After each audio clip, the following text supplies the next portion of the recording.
Priest enters, is that door over there? Exactly, except on Sundays when they comes in through the back door. How about those fixtures? They're quite nice too. Well, this lantern here is a replica of a ship's lantern, and the crown up on top is a replica of King Carlos of Spain's crown. The painting you see in front of you, to the church, it is one of our most sacred pieces. It is close to 300 years old. She is called Our Lady of Sorrows. The floor is something else too. The floor is actually still all the original that was put in back in, not 200 years ago, but the tile all comes from Mexico. It's the earthquake of 1987, the Whittier earthquake, shut us down for over 6 years. And so it took quite a time and a period to rebuild and to get all of this redone, the church. The structure? Yes, yes. The pulpit you see here. Okay. The pulpit was put in because the padres were rather short. Father Junipero Serra himself was only 5'2". The padres were quite short. So being on a flat ground, it was very hard to hear the priest during the ceremony of Mass. So they figured if they could build this stairwell and build this pulpit, priests would be able to go up here and speak the gospel and speak his homily from this particular area. And actually project it to the audience, right? And absolutely. But then the coverlet was put on it in order to serve as a muffler of sort and hold the sound down. Our beautiful bells, we used to have a number of bells, which are always a part of the ceremony of Mass. We only have 2 left, and they're used on special occasions. I'll go for it again. Oh yeah, that was wimpy, huh? Could you hold this, please? You got it. All right. Here I go. It looks like it. All right. Here you will see, this is, I was telling you earlier, this was all flat ground. A number of people have been buried here. This was also used at one time as a cemetery.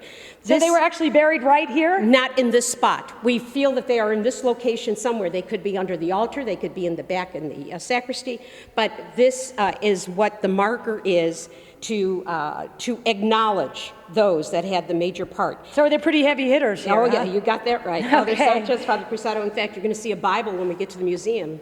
Father Sanchez did, in fact, leave here. Now, this is the original opening to the church. This is what was used at all times. If you want to go out and see the new bell tower? Yes, if you want to take a look, let's take a look out here. Okay. My students, when they come, nowadays, everybody has a key that they use. This is really awesome. This is how we lock the church. We do it the old-fashioned way. Well, okay, now what about the keeper of the keys? The keeper of the keys, she was the one that had the keys. And that was her key? Well, she had the key that's in here that I'll show you. It was in the museum. Let me take you out to the new bell tower, what we call the new bell tower. This is the original entrance to the church. Do you use this entrance anymore? Every Sunday morning. Okay. 7 o'clock Mass and 9:30 Mass. So you actually have Mass in here? Absolutely. Is it in English, Spanish? We have, both Masses here are in English, 7 o'clock and 9:30 on Sundays. The original stairwell to the choir loft. Up to 102 years ago, when the Claretian Padres came here in 1908, they had the indoor stairwell built. But up until 102 years ago, this was the only entrance. And on weekends, it's really lovely to see the brides and her parties all standing there. Oh, great. The photographer taking it. On that infamous October day of 1987, there was a statue of Junipero Serra up there. He didn't fall when we had the original earthquake on Thursday of 1987, but on that following Sunday with the aftershock, he came tumbling down. And tell us about this. I'm going to tell you a little story about this. This used to be open street. This was all wide open street. In 1994, the city council decided that they wanted to close all this down. And this being grounds, the archdiocese owns all this. And so permission was granted through the archdiocese to have this all closed in, this street closed. And anybody that was a 4th grader in 1994 in the city of San Gabriel was given a tile by the city. Oh, isn't that awesome? Every student was able to put on whatever they wanted to, whatever design they wanted on that tile. The tile was then given back to the city. The city had them fired. And when this was being put into place, when the contractors were here laying all the concrete, all this was set into place. We wanted bronze markers for all the historical places. So in the city of San Gabriel, where you see the tile, the pink walkway, that is all our historic walkway, done by the 4th graders of 1994. Because the 4th graders are the California class. That's right. That's awesome. Take you over to the new bell tower. Okay, great. This is what we call our new bell tower. This is the bell tower. Up It was there? completed in 1820. The earthquake of 1812 destroyed the original earthquake, and this one here was redone and completed by 1820. The bells were set into place, and the larger bell that you see here is called the Angelus Bell. That was a gift from Mexico. And the story is that you could hear this for miles. We know that the bells had to be rung for breakfast, lunch, and dinner. We know that whatever special events took place on the ranch at the time, they would have to ring the bells, of course, because that's how they got everyone's attention. So the sound of the bells were very important, too. So we do have 2 bells were made in the United States of America. The bell all the way at the top and the bell in the middle of the second row came from New England, and they were from the blacksmith shop of Paul Revere. So those were made right here in the United States of America. Do different bells sound differently? Yes, they do. Now, did the different sounds signify different events? Not that I'm aware of. It was just that the sounding of the bell would be that would be the notice. That would be the notice that they would have to be called for some sort of activity at the ranch. The museum today is where the Padres used to live. You'll see the front door of the museum is where the Padres would come out. They would go through this door so that they could prepare for the ceremony of Mass. And today it is our museum, of course, and is where we house all of our artifacts. So should we continue on our tour of it? Let's do it.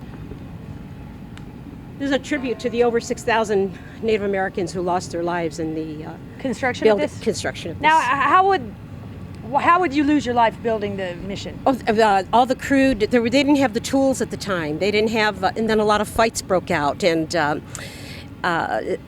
they weren't as civilized as this is the word. That it was a wild west, right? It was. Okay. It was. It was. And not understanding that all this was being done in the name of Christianity. Right. So I guess a lot of people lost their lives? We say about 6,000, and that was probably per, just an estimate of the people that were compiling the history at the time. Okay. The accuracy of that I couldn't document. Okay, so let's... You hear some of the bells. That's beautiful. Isn't that pretty? Yes. That's the big Angelus bell. The tone on it is just fabulous. How about your gardens here? The gardens, the mission gardens, we do have our caretakers that are here every day taking care of all the gardens. And we have a number of activities. We try to encourage the community to come in. We encourage everyone to come and see what we have here at our gardens. Here's a mural right in front of us, Desiree. This mural has all been redone. I have a little story of it for you. And this is, this mural was redone. It tells you the story of Christ and his preachings. So this mural was... It was, oh my goodness, it was in such poor condition. It was painted when, for the first time? The first time it was painted was probably about 100 years ago, and then redone the mural unveiling in 1939. So we're another mural unveiling in 1939, but this one here was redone just a few years ago.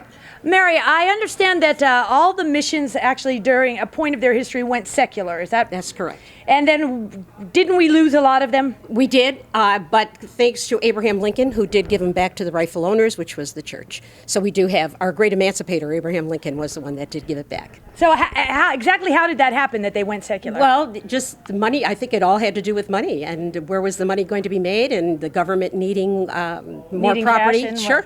Okay. And get it from, and the churches were flush. The missions were flush. Right. Missions did well. We're getting ready for a big historical reception this afternoon.